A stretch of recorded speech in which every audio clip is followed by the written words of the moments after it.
Olá, amigos. Estamos iniciando mais um programa, O que diz Kardec? Conosco, como sempre, Milton Felipe. Bom estar aqui ao seu lado para mais um programa e aproveitar a oportunidade e encaminhar a todos os nossos amigos, espectadores, o nosso abraço fraternal. Meu amigo Milton, vamos atender a mais uma solicitação que nos foi encaminhada pelo e-mail do nosso site kardec.tv. E você que quiser fazer alguma pergunta ou quiser algum esclarecimento sobre a doutrina, é só acessar lá kardec.tv, você busca lá o Fale Conosco, o contato, nos encaminha a pergunta e lá também poderão assistir todos os nossos programas anteriores, inclusive o programa Transição. Mas vamos à pergunta. Diz assim: podemos, em estado de sono, visitar pessoas vivas, um familiar, por exemplo? E também podemos ver em sonho, em nossa casa, uma pessoa viva que veio nos visitar? São Qual o motivo? Duas perguntas. Então. São duas em uma. Tá bom. Tá bem. Isso aí é um estudo do espírito. Isso aí interessa ao espiritismo examinar e esclarecer. Interessa sim. E no livro dos Espíritos, vamos ter ali da emancipação da alma. Quando Allan Kardec estuda essa matéria, ele vai falar a respeito da emancipação temporária do espírito, né? Tá bom. Temos no nosso site alguns programas que falam dessas questões do sono, da emancipação. Se você quiser conhecer um pouquinho mais sobre essa questão, é só acessar no site. Então vamos aproveitar do que já falamos anteriormente, do que está escrito no Livro dos Espíritos e explicarmos como é que funciona isto. Bem, então, Coelho, o Espiritismo diz que nós, seres encarnados, temos, além do corpo físico, mais um corpo chamado corpo fluídico, que Kardec deu o nome de perispírito. Então, o espírito, o corpo físico e corpo fluídico. 3. 2 corpos e mais o agente principal, que é o espírito. Então, quando nós, encarnados, nós dizemos, eu vou dormir, e colocamos o nosso corpo para repousar-se, e também para ganhar novas energias, porque o corpo vive disto. Depois de um dia trabalhado, por exemplo, o espírito, fala a doutrina, ele se afasta temporariamente do corpo. Mantém ligação através de um fio fluídico. Talvez fosse bom falar dessa maneira. E, através do seu perispírito, o espírito vai aonde deseja ir. Não tem limites para essa expansão desse cordão fluídico que o espírito usa na ligação com o seu perispírito. Vai aonde pretende ir. Portanto, a pergunta é se nós podemos visitar, não é isso? Um familiar, um parente, um amigo. Podemos sim. Então a resposta é podemos, e fazemos isso normalmente, ordinariamente, como uma espécie de ato sem muito pensar. O espírito faz isso constantemente. De forma natural. Quase que eu falo automaticamente. Por quê? Qual é a mãe que, distante de um filho, de uma filha, ou de vários filhos, não pretende visitá-los? E faz isso toda noite. Toda noite, tenho a certeza, esse é um exercício fantástico no processo da comunicação entre os seres. Então, Milton, para o nosso entendimento, o que precisa de descanso é o corpo físico. Isso, número 1. O corpo espiritual ou perispírito, ele não tem fadiga. Não, e portanto não precisa reposição alguma. Não tem fadiga porque ele é comandado segundo a vontade do espírito. É isso? E é feito de fluidos. Fluidos. Vamos falar assim, é uma composição fluídica. Ele às vezes se apresenta com a nossa conformação física, mas é como se fosse uma fumaça ali, esculpida, tá bem, né, com a nossa cara, mais ou menos isso. Isso mesmo. E isso está na razão direta do pensamento do espírito, porque o espírito está ligado com o corpo físico e com o perispírito, e, portanto, a forma de um é a forma do outro.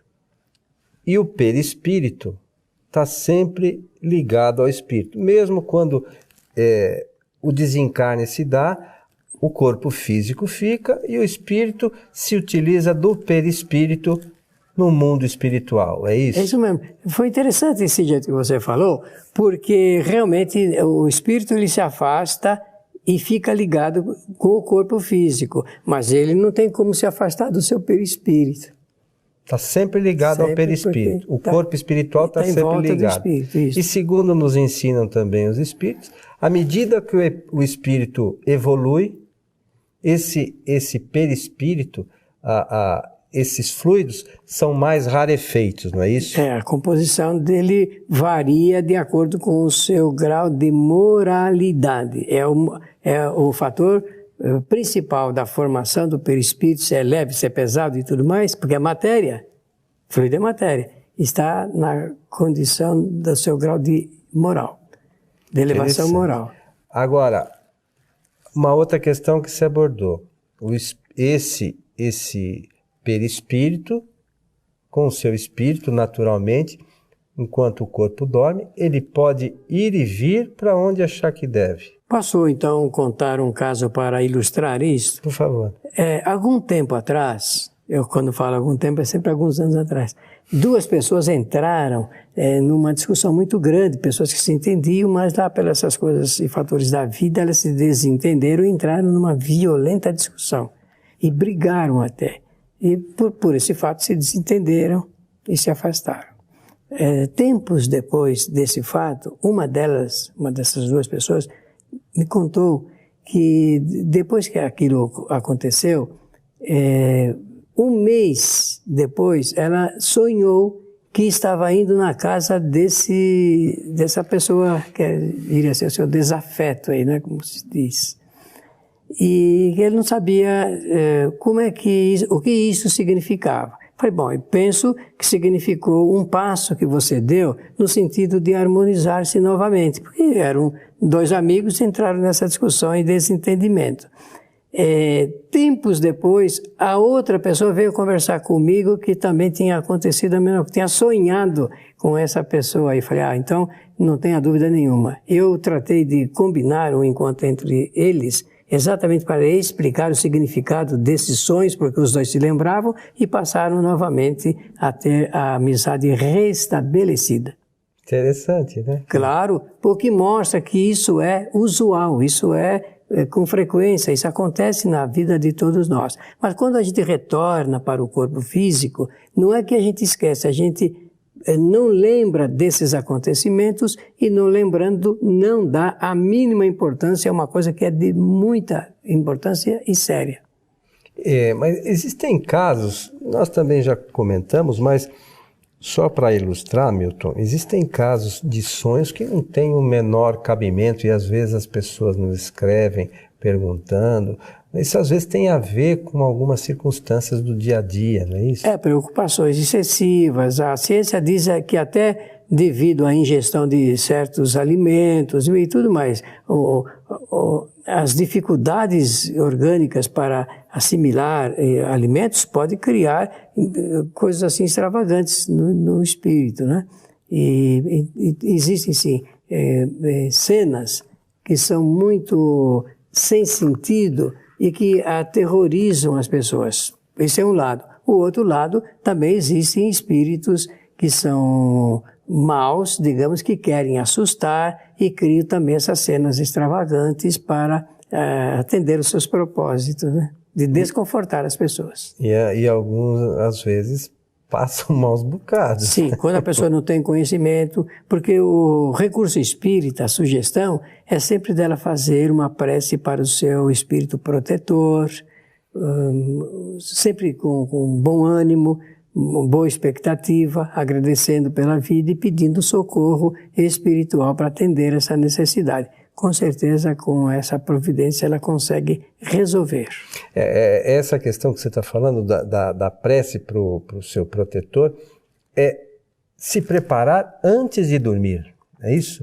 Ou a qualquer hora, desde que o fato reclame assim a pessoa precisando de uma tranquilização, uma prece para o espírito protetor a qualquer hora do dia é sempre muito saudável, né? Eu perguntei porque tem pessoas que por vezes nos escrevem e que dizem que tem uma dificuldade constante de dormir, ou que durante o sono tem problemas frequentes com sono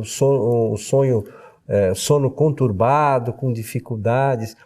Por outro lado, mais uma vez, aqueles que dizem que sonham com parentes, isso é totalmente possível, né? Sim, é normal e acontece sempre. Então, respondida a primeira pergunta, fica fácil entender que na segunda também é verdadeiro. Pode acontecer de pessoas conhecidas, familiares nossos, virem nos visitar em casa e a gente sonhar com eles. Detalhe, não é preciso que eles estejam dormindo, porque existem pessoas que podem realmente fazer isso quando estão em estado de vigília ou semi-acordados. Aqui no livro dos médiuns, no seu capítulo 7, que trata da bicorporiedade e da transfiguração, tem um relato bastante importante no seu item 115, né, que eu vou pedir licença para você para fazer a leitura rapidamente aqui. É sempre muito bom. A esposa de um de nossos amigos viu, por repetidas vezes durante a noite, entrar em seu quarto, quer houvesse ou não luz, uma vendedora de frutas da vizinhança, que conhecia de vista, mas com quem não havia jamais falado. Essa aparição lhe causou um medo tanto maior porque, nessa época, essa senhora não tinha nenhum conhecimento do espiritismo e esse fenômeno se renovava muito frequentemente.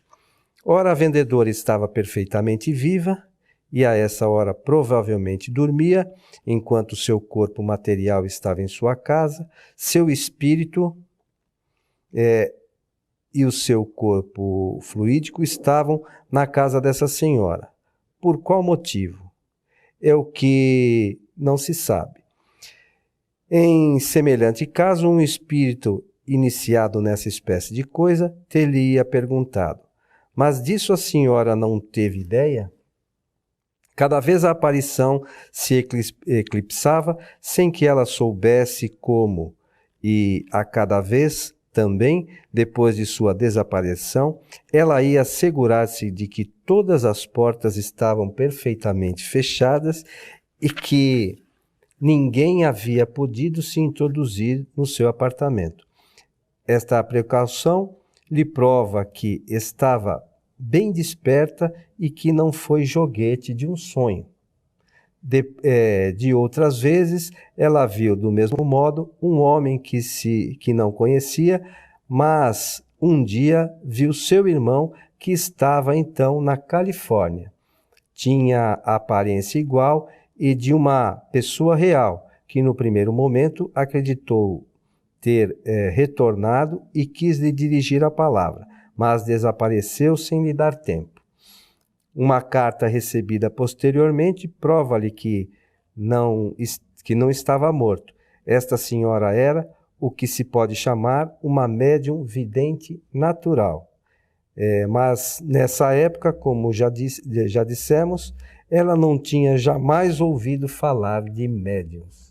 Muito bem, o que prova que, né? Médium não foi o espiritismo que fabricou, nem criou, nem nada. Isso já existia, como existe, e vai continuar existindo. E tem pessoas que nem conhecem, nunca ouviram falar do espiritismo e passam por isso também. Claro, né? Então esse aí é um fato o quê? Uma médium vidente viu o espírito de 3 pessoas encarnadas. Interessante. Muito interessante. Então, ela viu. Se outra pessoa estivesse ali com ela, vendo os personagens, essas personagens, certamente já não seria mais uma vidência, já seria um fenômeno de efeito físico, vamos dizer, de um processo de materialização. Porque quando diferente. Diferente. Quando 2 pessoas ou 3 veem o espírito materializado, eles não são médiuns videntes, apenas estão vendo um espírito que, através de um efeito, que nós chamamos de efeito físico, fica em estado de tangibilidade, que se pode pegar, e de visibilidade, que se pode ver. Agora, como foi só ela, por isso que Kardec arriscou aí dizer que ela era uma médium vidente. Bem interessante. Muito, e classificou o fenômeno, né? E classificou. Agora, o que resta dessa descrição, porque houve uma comunicação, ela comunicou o fato, né? É que quis saber o motivo. Falou, isso não temos condição de saber. Por qual o motivo e quantos espíritos aparecem em nossa casa e nós não sabemos explicar o motivo pelo qual eles estão ali. Quantos? Em cada casa, eu não tenho nenhuma dúvida em dizer que muitos espíritos transitam pelos lares aí, cheios de gente encarnados e cheio de gente desencarnada. Essas coisas são até, a certo ponto, engraçadas, porque, como a gente falou há pouco, tem pessoas que têm esta capacidade e, às vezes, não se dão conta. Não dão mesmo. Faz um tempo, uma pessoa me ligou, tudo bem. Aí disse assim, você que mexe com essas coisas? Eu falei, que coisa que eu mexo? Não, essas coisas aí de espiritismo, pode ter algum espírito, de repente, que vem aqui na minha casa? Eu falei, provavelmente muitos, né? Porque a quantidade de espíritos desencarnados é muito maior que espírito encarnado. E a gente acaba atraindo esses espíritos, né? Pelo nosso pensamento. Pela qualidade dos pensamentos. Né? De um modo geral, pela qualidade dos pensamentos. Então isso é muito mais comum e muito mais pessoas veem, e às vezes pessoas veem espíritos pensando que é encarnado, né? Muitas. E quantas vezes as pessoas veem na rua espíritos desencarnados, mas é tanta a nitidez que não sabe que realmente está olhando o invisível. O que para os outros se torna invisível. A gente vê às vezes isso em filme, né? E a gente acha que não acontece com pessoas. Mas né? Existem relatos, em quantidade a respeito disso, do ser que está do lado. Eu me lembro de vários relatos de passageiros no mesmo ônibus, que sentam no mesmo banco, no antigo bonde que existia na cidade de São Paulo. Pessoas depois que, de algum tempo, onde é que está? O cidadão estava aqui agora há pouco e não está mais. O que vem a ser isso?